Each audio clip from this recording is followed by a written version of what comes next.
أعوذ بالله من الشيطان الرجيم. بسم الله الرحمن الرحيم.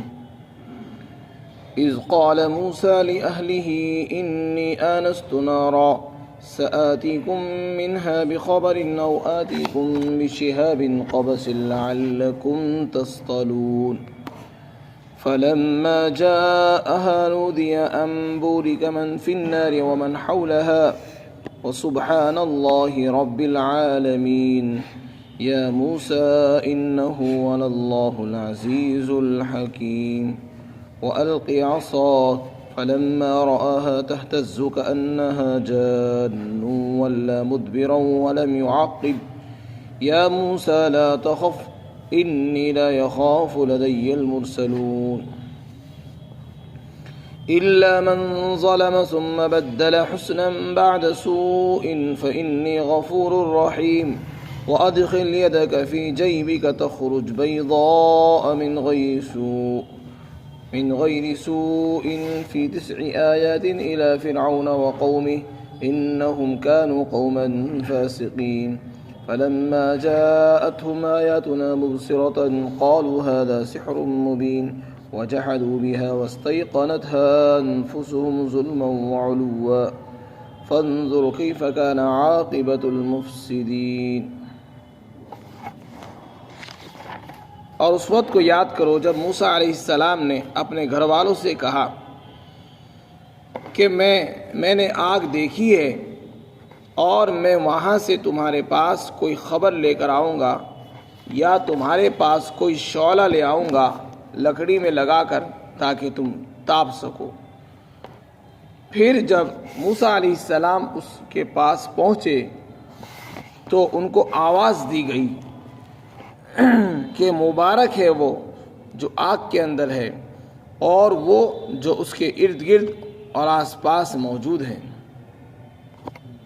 اور اللہ پاک ہے جو رب العالمین ہے، دونوں جہانوں کا رب ہے.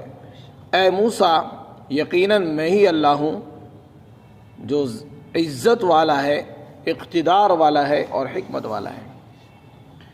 اور آپ اپنی لاٹھی ڈال دو. جب موسیٰ علیہ السلام نے اس لاٹھی کو دیکھا تو وہ حرکت کر رہی تھی جیسے کہ سانپ ہو. پھر موسیٰ علیہ السلام پیٹ پھیر کر بھاگے اور پیچھے مڑ کر بھی نہیں دیکھا. اللہ تعالیٰ نے فرمایا اے موسیٰ ڈرو مت، یقیناً میرے پاس رسول نہیں ڈرا کرتے، مگر جس آدمی نے ظلم کیا اور پھر برائی کرنے کے بعد اس برائی کو نیکی سے بدل دیا تو بے شک میں بخشنے والا ہوں اور مہربان ہوں.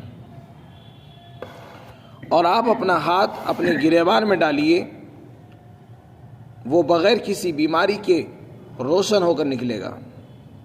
اور یہ 2 نشانیاں ان 9 معجزات میں سے ہیں جنہیں لے کر آپ فرعون اور اس کی قوم کے پاس جائیں گے.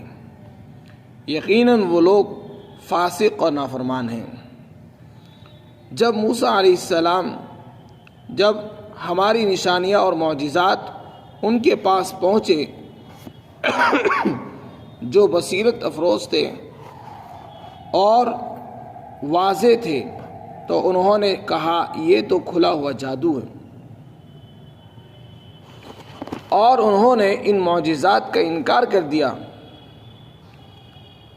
ظلم اور بڑائی اور تکبر کی وجہ سے، حالانکہ ان کے دلوں نے ان کا یقین کر لیا تھا.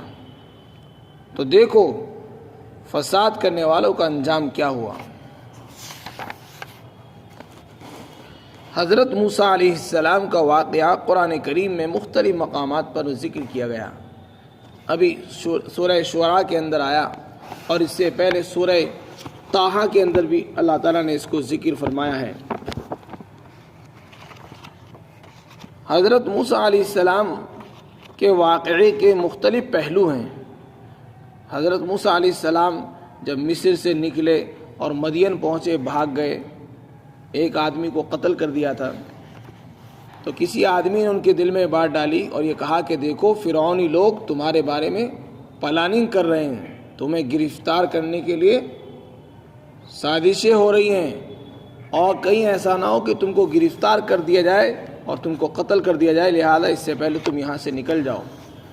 چنانچہ حضرت موسیٰ علیہ السلام کو کسی صاحب نے یہ مشورہ دیا اور آپ وہاں سے نکل گئے اور مدین پہنچے۔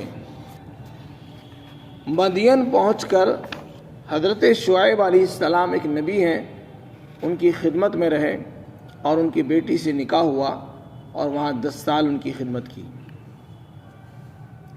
10 سال حضرت شعیب علیہ السلام کی خدمت کرنے کے بعد اپنی بیوی کو لے کر جب وہاں سے مصر کی طرف کو روانہ ہوئے تو راستہ بھول گئے۔ جب بیچ میں راستے میں پہنچے تو راستہ بھٹک گئے اور رات کا وقت تھا، سردی بھی تھی، سردی بھی محسوس ہونے لگی اور راستہ بھی بھول گئے۔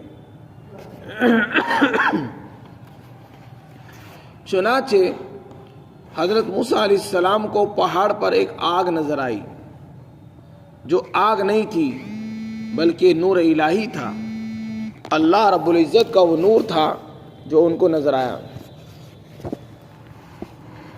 حضرت موسیٰ علیہ السلام نے اپنے گھر والوں سے کہا کہ تم یہیں ٹھہرو اور میں اوپر جاتا ہوں، ہو سکتا ہے میں تمہارے لیے آگ لے آؤں یا کوئی خبر دینے والا مجھے کوئی راستہ بتا دے اور میں تم کو راستہ بتا سکوں اور ہم راستے پر چلے جائیں۔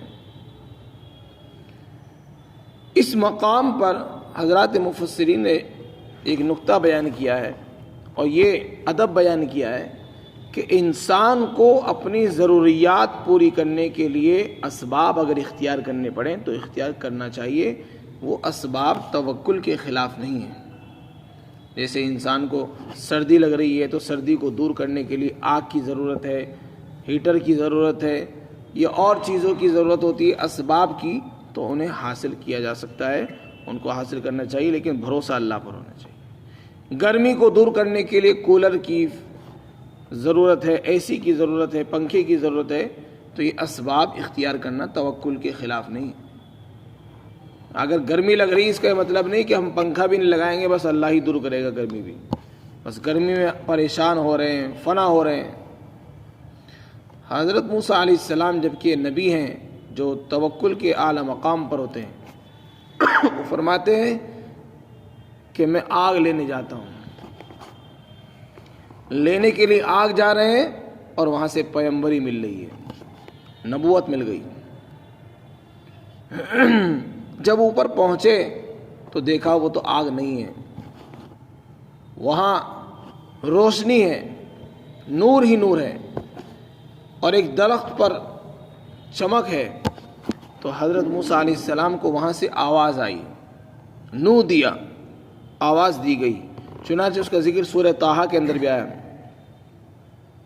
تو اللہ نے آواز دی اور یہ فرمایا کہ جو آگ کے اندر ہے وہ بھی مبارک ہے، بابرکت ہے، اور جو آگ کے آس پاس ہیں وہ بھی بابرکت ہیں۔ آگ کے اندر کون ہے؟ اس سے مراد ہے حضرت موسیٰ علیہ السلام، اور آگ کے آس پاس سے مراد ہے فرشتے۔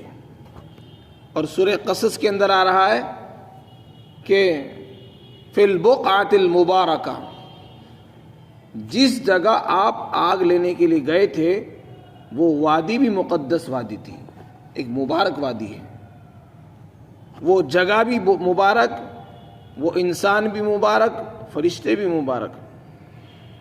کیا کہنا، سبحان اللہ، ہر چیز مبارک تھی وہاں۔ جس وادی کے اندر آپ کو نبوت ملی وہ بھی برکت والی، برکت والی، فی البقعۃ المبارکہ قرآن کریم میں فرمایا گیا۔ اس مقام پر اللہ نے فرمایا انی انا ربک فاخلع علیک انک بالوادی المقدس طویٰ، میں ہی آپ کا رب ہوں، اننی انا اللہ، میں اللہ ہوں، اور آپ جوتے اتار دیجیے، آپ چونکہ مقدس اور پاکیزہ جگہ پر ہو لہذا اپنے جوتے اتار دیجیے۔ اور اللہ نے فرمایا تھا وَأَنَا اخْتَرْتُكَ فَاسْتَمِعْ لِمَا يُوحَىٰ، میں نے آپ کو چن لیا ہے، یعنی میں نے آپ کو نبی بنا لیا ہے، آپ کا رسالت اور نبوت کے لیے انتخاب ہو چکا ہے، لہذا جو وحی آپ کو کے پاس بھیجی جائے اس کو سنتے رہیے۔ اننی انا اللہ لا الہ الا انا فاعبدنی واقیم الصلاۃ لذکری. یہ وہی اللہ تعالیٰ نے مصیبت آپ کو بھیجی کہ میں اللہ ہوں، میری سوا کوئی معبود نہیں، میری عبادت کرو، نماز قائم کرو میری یاد کے لیے. نماز کا بھی حکم دیا اور عبادت کا بھی حکم دیا، اور یہ بھی فرما دیا کہ میں ہی اللہ ہوں، توحید کا بھی حکم دے دیا. اس کے بعد اور بھی گفتگو ہوئی. اللہ نے فرمایا کہ قیامت آنے والی ہے. پھر حضرت موسیٰ علیہ السلام سے اللہ نے معلوم کیا، چونکہ اس وقت ہم کلامی کا شرف حاصل ہوا. حضرت موسیٰ علیہ السلام نے اللہ تعالیٰ سے باتیں کی، جو حضرت موسیٰ علیہ السلام کو ہی حاصل ہے یہ اعزاز. چنانچہ اللہ تعالیٰ نے معلوم کیا، دریافت فرمایا کہ موسیٰ تمہارے ہاتھوں میں کیا ہے؟ تو کہنے لگے کہ یہ لاٹھی ہے، میں اس سے پتے جھاڑتا ہوں بکریوں کے لیے، اس پر سہارا لگاتا ہوں، ٹیگ لگاتا ہوں، پتے بھی جھاڑتا ہوں، اور اس کے اندر میرے بہت سارے فائدے ہیں، یہ کرتا ہوں، اور کوئی تھیلا ہوتا ہے وہ ٹانگ لیتا ہوں. یہ بہت ساری چیزیں بتائی. اس کے بعد فرمایا اللہ تعالیٰ نے کہ اس لاٹھی کو نیچے ڈال دو، زمین میں پھینک دو. یہاں بھی وہی ذکر کیا جا رہا ہے. اس مقام پر سورہ نمل کے اندر وہ بیچ کا واقعہ تو ذکر نہیں کیا گیا، بس یہاں سے ذکر کیا جا رہا ہے کہ آپ اپنی لاٹھی نیچے ڈال دو. حضرت موسیٰ علیہ السلام نے اپنی لاٹھی نیچے ڈال دی تو وہ اژدہا بن گئی، اور وہ ایسا سانپ بننے لگی جیسے کہ وہ کوئی حرکت کرنے والا سانپ ہوتا ہے، اور وہ ہل رہا ہے. جب انہوں نے دیکھا کہ یہ تو بہت موٹا اژدہا بن گیا تو وہ ڈر گئے، کیونکہ ڈرنا فطری چیز تھی، اور ڈر کر بھاگ گئے، پیٹ پھیر کر بھاگنے لگے اور پیچھے مڑ کے بھی نہیں دیکھا. تو اللہ تعالیٰ نے آواز دی، اے موسیٰ لا تخف، ڈرو مت. آپ کو ڈرنا نہیں چاہیے، یہ ڈرنے کا مقام نہیں، تم ڈر رہے ہو یہاں سے. وہاں فرماتا خذھا لا تخف، اس کو پکڑیے، اس کو ہاتھ لگاؤ، پکڑو اس کو، اور ڈرو مت، ہم اس کو پہلی حالت پر لوٹا دیں گے. چنانچہ جب انہوں نے اس کو اٹھایا تو وہ لاٹھی بن گئی دوبارہ سے. پھر دوسرا معجزہ اللہ تعالیٰ نے عطا فرمایا کہ دیکھو اپنا ہاتھ اپنی گریبان میں ڈالو اور اس کو نکالو، وہ بغیر کسی بیماری کے روشن چمکدار ہو کر نکلے گا. چنانچہ آپ نے اپنا ہاتھ ڈالا اور وہ جب باہر نکلا تو وہ روشن چمکدار ہو گیا. تو یہ دو معجزات تھے جو اللہ تعالیٰ نے آپ کو عطا فرمائے. ویسے تو اور بھی معجزات آپ کو دی گئے وقتاً فوقتاً، جن کا ذکر قرآن کریم میں 9 معجزات آپ کو ملے ہیں. ان میں سے 2 معجزات اسی وقت دے دیے گئے. ایک تو عصا کا لاٹھی کا سانپ بن جانا، اور دوسرے ہاتھ کا چمکدار ہو جانا. یہ 2 معجزات تھے جو بغیر کسی فطری اسباب کے پیدا ہو جاتے تھے. اللہ تعالیٰ نے حکم دیا کہ ان دونوں معجزات کو لے کر فرعون کے پاس جاؤ، اور 2 ہی نہیں بلکہ 9 معجزات ہیں. ان 9 معجزات کو لے کر فرعون کے پاس جائیے. پھر انہوں نے درخواست کی کہ پروردگار میں اکیلا ہوں، میرے ساتھ میرے بھائی کو بھی بھیج دیجئے، ان کو بھی نبی بنا دیجئے، اور مجھ سے غلطی ہو گئی تھی، اور مجھ سے یہ ہو گیا تھا، میں کمزور ہوں، میری زبان میں بھی لکنت ہے، یہ ہے وہ. تو پھر اللہ تعالیٰ نے حضرت ہارون کو بھی نبی بنایا تھا. چنانچہ دونوں فرعون کے پاس پہنچے. وہ سارا واقعہ پیچھے آ چکا ہے. یہاں پر اس واقعے کے دوسرے اجزاء اللہ تعالیٰ نے ذکر فرمائے، اور یہ فرمایا کہ دیکھو رسول میرے پاس نہیں ڈرا کرتے، آپ تو رسول ہو، آپ کو ڈرنا نہیں چاہیے. پھر آگے فرمایا کہ ہاں جس آدمی نے ظلم کیا ہو وہ ڈرتا ہے، جس سے کوئی غلطی ہو جاتی ہے اسے خطرہ ہوتا ہے کہ کہیں میرا رب میری پکڑ نہ فرما لے. لیکن جب وہ توبہ کر لیتا ہے اور گناہ کے بعد کوئی نیک عمل کر لے، اس گناہ کو نیکی سے بدل دیتا ہے، تو پھر اللہ تعالیٰ اس کو بخش دیتے ہیں، معاف فرما دیتے ہیں. یہاں بھی اللہ تعالیٰ نے دونوں معجزات کا ذکر فرمایا کہ دیکھو ان کو معجزات کو لے کر جاؤ. فرعون نے بڑا ظلم کیا ہے، وہ لوگ نافرمان اور فاسق اور فاجر ہیں. اللہ تعالیٰ فرماتے ہیں جب فرعون کے پاس اور اس کی قوم کے پاس یہ معجزات آئے جو آنکھیں کھول دینے والے معجزات تھے، تو انہوں نے اس پر یقین نہیں کیا. قرآن کریم کے بیان سے معلوم ہوتا ہے کہ ان معجزات پر ان کو یقین آ چکا تھا، وہ یقین کر بیٹھے تھے کہ ہاں یہ اللہ کے معجزات ہیں اور آپ اللہ کے نبی ہیں، لیکن پھر بھی ایمان نہیں لائے،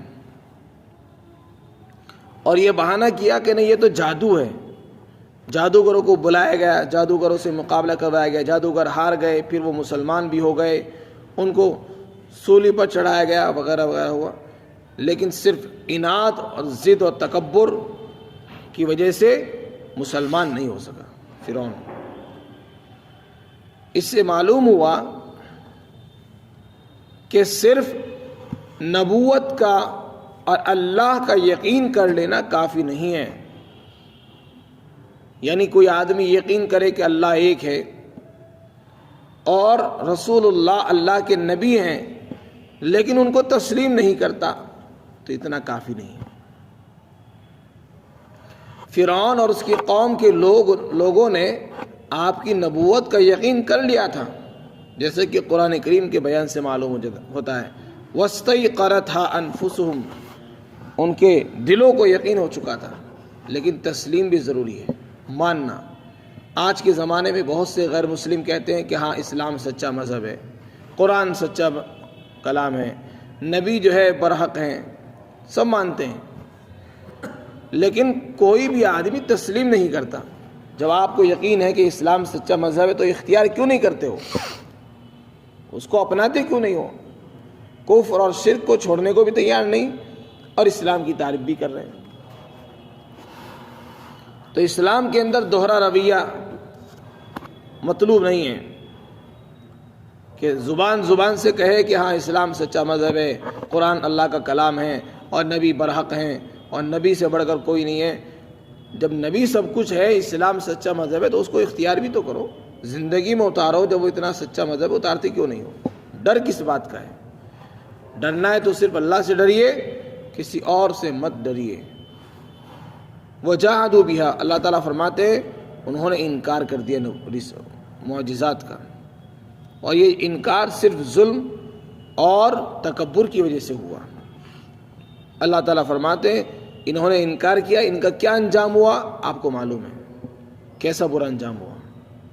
بس یہی حال ہوگا اور لوگوں کا بھی جو صرف تکبر کی بنیاد پر حق کا انکار کریں گے۔ اس میں اس بات کی تعلیم ہے کہ جب حق ہمارے سامنے آئے تو اس کا انکار نہیں کرنا چاہیے، بلکہ اس کو تسلیم کرنا چاہیے، اس کے سامنے سر جھکانا چاہیے، اس کو اپنانے کی ضرورت ہے اور اس کو قبول کرنے کی ضرورت ہے۔ اللہ تعالیٰ ہم سب کو عمل توفیق عطا فرمائے۔ صلی اللہ